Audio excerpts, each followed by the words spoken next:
कई कथा आपने कही जिसके स्वर्ण मात्र से आत्मा तक तृप्त हो गई। हे अंतर्यामी, आप अब वैशाख के शुक्ल पक्ष की एकादशी की कथा सुनाने का कष्ट करें। श्री कृष्ण ने कहा, हे युधिष्ठिर, इस एकादशी को मोहिनी एकादशी के नाम से जाना जाता है। इस व्रत के करने से समस्त पाप नष्ट होने के साथ साथ सांसारिक मोह माया से भी छुटकारा मिलता है।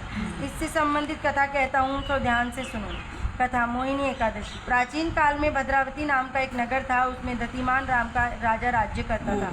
उसके नगर में एक धर्मात्मा व विष्णु भक्त वैश्य रहता था। उसके 5 पुत्र थे। उसके 4 पुत्र तो कुशल वणिक थे, पिता का कारोबार संभालते थे, किंतु सबसे छोटा पुत्र चरित्रहीन, शराबी और जुआरी और वैश्यगामी था। जब किसी भी प्रकार वह समझने या सुधारने को तैयार न हुआ तो भाइयों व पिता ने उसे घर से निकाल दिया।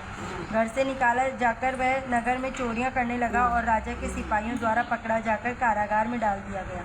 राजा ने उसके विषय में पता लगवाया तो मालूम हुआ कि वह नगर सेठ का पुत्र है। उसका नाम धृष्ट बुद्धि है। वह दृष्ट बुद्धि ही नहीं, भ्रष्ट बुद्धि भी है। वह लंपट, दुराचारी और दुष्चरित्र है एवं अपने घर से निष्कासित भी है। तब राजा ने उसे देश निकाला दे दिया। देश से निकाला जाकर वह जंगल जंगल भटकने लगा। पेट की आग बुझाने के लिए कभी जंगली फल, कभी किसी जीव जंतु को मारकर खाने लगा।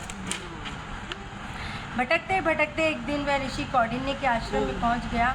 उसने ऋषि को अपनी दीनहीन दशा का सब हाल सच सच कह सुनाया। सुनकर ऋषि ने कहा, तुम वैशाख शुक्ल एकादशी का व्रत करो।